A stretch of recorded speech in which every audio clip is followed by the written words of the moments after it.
What's up, fiends? Alucard here. Today I'm going to rank the houses from Halloween Horror Nights 30. So I was fortunate enough to go to Universal Studios a week before Halloween to experience Halloween Horror Nights in Orlando, Florida. Um, we were only able to go one night, so we got the express pass and we did 9 of the 10 houses. The only house we didn't do was Revenge of the Tooth Fairy. We had seen the walkthrough before and stuff, so we weren't all that concerned with that one. And by the time we were done with the other 9 houses, we were beat. So we were like, peace out, y'all. So I'm not gonna rank that one, just to be fair. So I'm not gonna. All right, so that's the first one, the Tooth Fairy, Revenge of the Tooth Fairy. So I'll do the other 9. So I'm gonna talk about the other 9 houses. So for me, the worst one, and coming in at number 9, is Puppet Theater Captive Audience. So the story here was, it's like the turn of the century, and the puppet troupe goes crazy for some reason. I didn't catch why, but I was like, oh, okay. So the part I did like was the facade. When you walked in, it was kind of like a broken, decayed theater looking thing. I thought that was kind of neat. You know, and they kind of had a few of your typical things, like they had a scare actor pop out of a mirror type of thing. So you're kind of going through this theater, okay? And you pass through these weird, like, ballerina mannequin things and stuff. And I don't know, it was like, okay. And then at the end, you kind of pass through this little tunnel-like thing, and they had these puppets like behind a glass window, and they were kind of moving and, you know, stuff. There was nothing real impressive about it. It just, I don't know, I just find that one very blah. And yeah, if I had gone again, I probably would have just skipped that one. So number 8, I'm going to rank. It's called Case Files Unearthed: The Legendary Truth. This is the one that was in the Shrek Theater, in one of the Shrek theaters, which the Shrek Theater is going away soon, so interested to see what pops up there. But anyway, this one tells the story of a private investigator named Boris Schuster, and his encounters with a bunch of aliens from the late 40s to the early 90s. It was okay. I was actually looking forward to this one because I thought it was going to have some, like, more film noir type stuff going on in it, and it did have a little bit of that, but not enough to really get me going. And of course, you know, the aliens are popping out and stuff. But the one part I did like was when you walk through the Kitty Cat Club, which is like the nightclub, and you walk through, and they actually had a scare actor on stage, a female scare actor, like singing the songs, you know, like she was a songstress. I thought that was pretty neat. But other than that, I just wish there was a little more to it, or more that I understood. I know there's a whole thing with the window, but I don't know. Like, I didn't get any of that while we were walking through it. It was okay. Again, I'd probably skip that one if I went back. Of course, all of these houses are no longer there, so yeah, this is spoilers, but you can't experience it anymore, so it's not really spoilers. I guess this is what happened. All right, coming in at number 7, and this one, this is where the houses started getting more difficult to put in order because they started getting much better. However, this was my least favorite of those, and it's a shame because I'm a huge fan. It's the Universal Monsters house this year. It was called The Bride of Frankenstein Lives. I really did like the opening scene. When you walk in, you see on a screen, you see the Frankenstein's castle crumbling. I was like, oh, that's cool.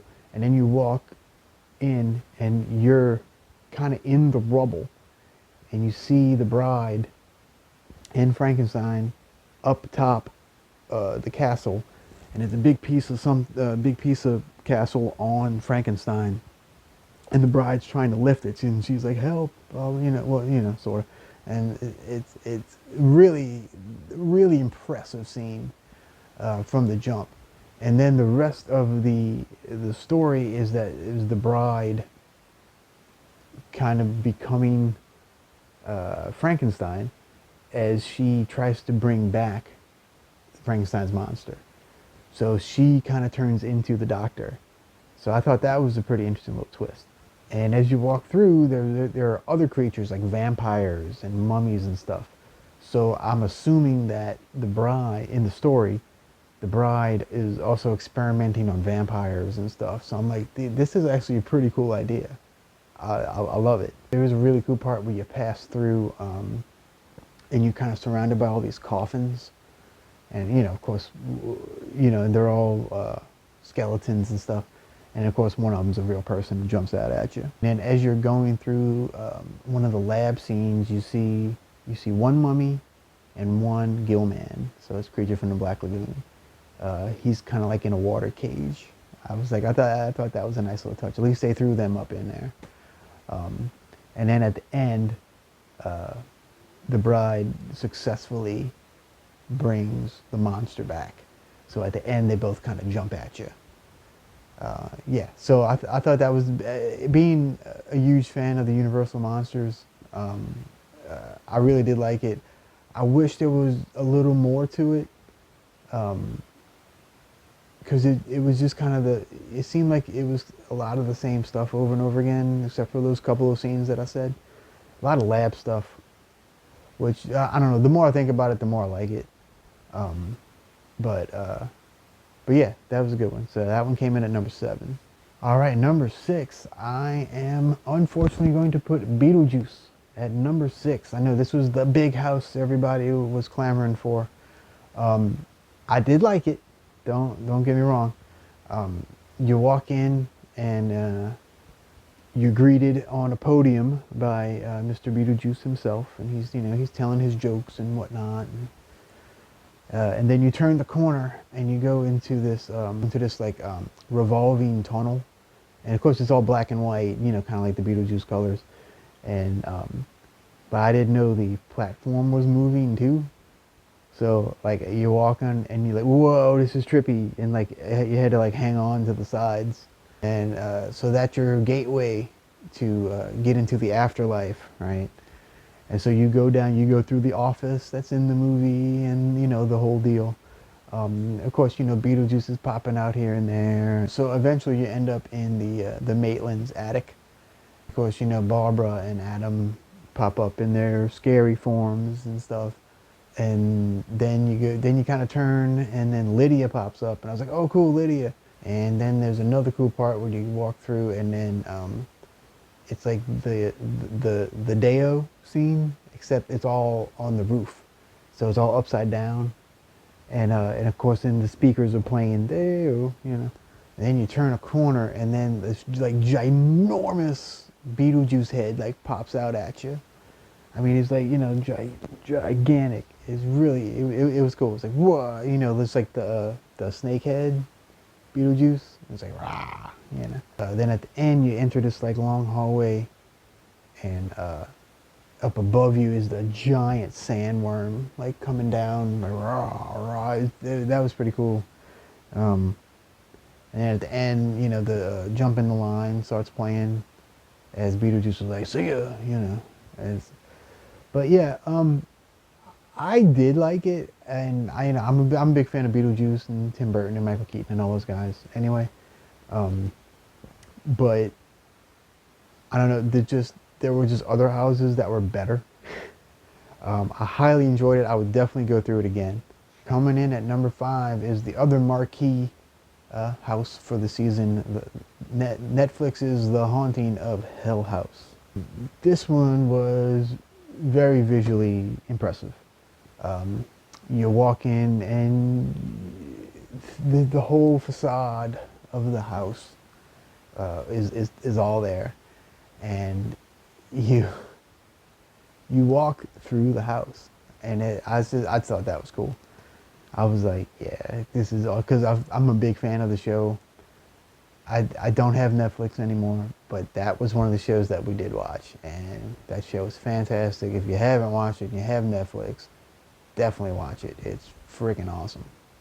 If you haven't seen the show, you probably won't understand anything I'm saying, but anyway, there's the red door, there's the hanging woman, there's the bent neck woman, um, there's the Hill family in ghost form. There were two really impressive things about this house. There's one part where you walk through and you're surrounded by these two walls, and all of a sudden the walls like disappear, and you see the silhouette of the hanging woman like drop. Go, whoo. And I don't know. I was impressed by that one. I like that a lot. And then the other part, there was two sections that were very black, um, like almost in total darkness, which I usually kind of don't like, but it worked here. Kind of walking and you hear all the whispering, wow, wow, wow, wow, and then the bent neck lady is kind of like hovering above you, and it's creepy, and everybody kind of like runs through that part. It's pretty funny, and there's a bunch of jump scares coming from all over the place, and then at the end, you end up in a nursery, and Lee is pregnant, and you don't know what's in the belly, and she was very creepy. She was like raw.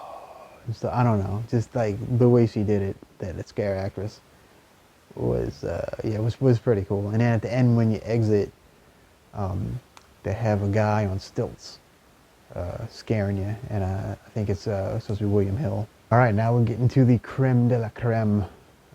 These are easily my four favorite, and I wish I would have had time to do all four of them over and over again. Number 4 is HHN Icons Captured.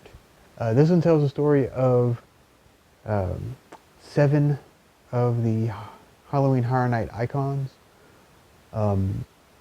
They are all trapped in Fear's lantern, and so they're kind of competing to see who is the scariest. If you know any of the Halloween Horror Night lore, it's very detailed, and each character has a backstory, and it's pretty impressive actually. I didn't know this was my first Halloween Horror Nights, but I did look into the icons because I knew there was the house, and I kind of wanted to know what was going on. So I looked into the history a bit, and the main icon of Halloween Horror Nights is Jack the Clown. And over the years there've been others that are also competing in the house, like the caretaker, the director, the usher, the storyteller, Lady Luck, and Chance. And you kind of walk through each one of their little layers, I guess, and then at the end of the house, there's a victor, and the victor changed nightly, so you could have any of the 7 up on the throne at the very end. And of course, everybody wants Jack to be the victor because Jack's the big name, the big icon of the whole thing. And we were lucky enough where Jack won, so he was up on the throne. So I remember when I turned the corner and I saw Jack up on the throne, I was like, yeah, so that was pretty cool. But each room was actually really cool.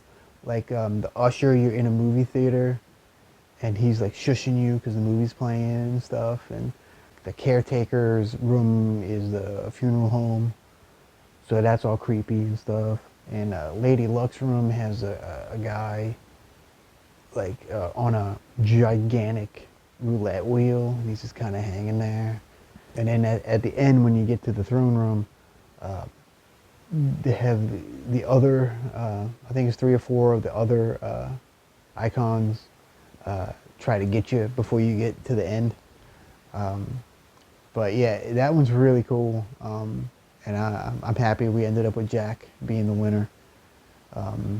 Because Jack, I mean, he really is the face of the whole thing, you know? All right, so coming in at number 3 for me was The Wicked Growth, Realm of the Pumpkin. This one had the best facade. You walk through a giant pumpkin tunnel. It's a big old thing. There's pumpkins everywhere, and you walk through, and there's pumpkins completely surrounding you. So this house is all about the Pumpkin Lord. You walk in, there's rotten pumpkins everywhere. There's like skeleton pumpkins, and it's super well done. And there's one point where you walk through. It's like a bridge, and the floor looks like it's about to collapse on you. But you just keep walking over it, and it's yeah, it's a cool little effect. Then you end up in the cemetery, where this giant pumpkin head comes out the wall. It's kind of like the Beetlejuice size, same size as the Beetlejuice head from earlier, but this is the big giant pumpkin head, and it's coming at you. And then you pass through like the inside of a pumpkin, so you go through, and then all of a sudden it's like you're inside of a pumpkin, and so so there's pumpkin guts hanging, and all this crazy stuff. And they have these like little pumpkin people pop up. I'm not sure if they were kneeling or little people. I don't know, but it was really cool. It's like they probably like, what is happening? And then at the end, of course, you finally get to see the Pumpkin Lord. He's like up top of a giant pumpkin podium, and he's like, yeah. And I know the way I just described everything, it doesn't sound all that interesting, but there was so much happening all around you and so many jump scares. I really like this house. All right, my second favorite house is called Welcome to Scary, Horror in the Heartland. So apparently every year they do a house based on Cary, Ohio. And this house was sort of a compilation of kind of the best of all the other houses that they've done. At least from what I've gathered. Anyway, the scare actors in this one were just so spot on that I think I got every single scare in this house. Like, it was just, the timing was impeccable. So like I said, each scene was a shot from a different era of Halloween Horror Nights from years before. So you enter through like a sewer, and there's these little creatures popping out at you. Then you go into a cave where there's these like vampire bat things popping out. And like I said, the level of detail in all these rooms are just mind-boggling. And then you end up inside of some kind of estate, and like there's this image on the screen that keeps popping up. It's not really a screen, I guess it's a projection. Anyway, it keeps popping up, and it kind of looks like Pazuzu from The Exorcist, which may have been a shout out to Halloween Horror Nights in Hollywood, because they actually had an Exorcist house. Maybe? I don't know. Then you enter like through a school that's all burned up, and they had these like kids, like burned up kids and stuff, and like there's a kid in like a chicken mask. So I guess it was Halloween or something. I don't know. And then of course the scary teacher pops up at the end of the room. Then you enter through a TV station where they film HR Blood and Guts Midnight Mayhem, which is kind of like a horror host type of deal. I thought that was pretty cool, and I love the naming. But my favorite part was when you entered the deli.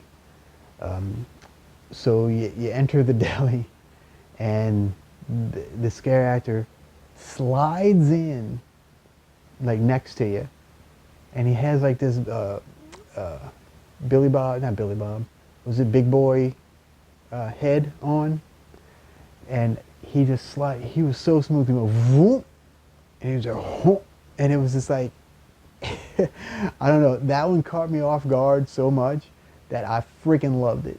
Like I said, I didn't really get the story, but everybody was so on that I really loved that house, and I'd like to go through that, and I would have liked to have gone through that one again. All right, so which one made number one? There's only one left. The Texas Chainsaw Massacre. Yeah. It feels like you're in the first movie. It feels like you're walking through that nasty ass house. And yeah, I mean, it was perfect.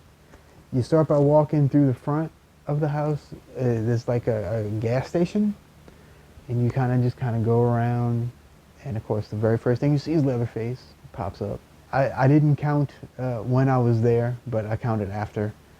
There's about a dozen Leatherfaces up in this thing, kind of at different parts. So it's really cool, you know. I'm a big Leatherface fan, so you know, I was in heaven. And then you go through like this shed with a bunch of pig heads and stuff, and there's like dead animals everywhere. You know, all these animal carcasses. Audibly, you keep hearing all these pigs squealing and stuff. And it's really like, you know. And then once you enter the house, and this was a complete surprise for me because I didn't read anything about the house before we went. So Chop Top pops up. And so Chop Top is from Texas Chainsaw Massacre 2. Which I was totally cool that they incorporated him into it because 1 and 2 are just so fantastic. So after you finally enter the house and Chop Top gets you, you kind of turn into the famous staircase scene where Leatherface closes the door, you know, except he comes at you from the staircase side instead of the door, and you actually walk through the door. So I thought that was pretty neat. And of course, you know, they got the cow skulls hanging everywhere, and you know, I mean, it was a perfect replication of the movie. And then you're greeted by the cook, who's the older guy, you know, kind of the old weird guy in the first two movies. But anyway, so you go through the next set of rooms and Chop Top pops up again. I was like, oh cool, more than one Chop Top. So I think there ended up being 3 Chop Tops throughout the whole house. Which Chop Top is also played by one of my favorite actors, Bill Moseley, in the movies at least. Then you pass through like the bathroom area of the house, and of course Leatherface is in the tub, popping out at people. Then you go through and Chop Top gets you one more time. I think he's in the den. And at the end you pass through the garage and the car lights up and like looks like it's about to come at you. You know, there's more dead bodies everywhere, and at the end, of course, another Leatherface chases you out of the house. So yeah, I was, and of course, you know, the chainsaws are so freaking loud, but you know, that's the point. You know, it's fun. We had a fantastic time at Halloween Horror Nights. The mistake that we made is that we actually went to the park that day as well. So we were there all freaking day. So yeah, we did not get to experience much of the scare zones because it was pouring down, raining when it opened. So of course they don't bring out all the scare actors for the outside stuff. But once the rain sort of subsided, we did kind of pass through Lights, Camera, Action scare zone, which was pretty cool. It was a bunch of chainsaws and stuff, but it was neat. I wish I could have experienced the scare zones a little more, but overall, we really enjoyed ourselves at Halloween Horror Nights. We're hopefully going to go back soon, maybe next year or the year after. So yeah, that's Halloween Horror Nights 30. 30 years, 30 fears. I hope you enjoyed this video. Give me a thumbs up if you did. Subscribe if you're new and hit that notification bell in case I ever go live, which I will eventually. Remember to stay spooky. Peace.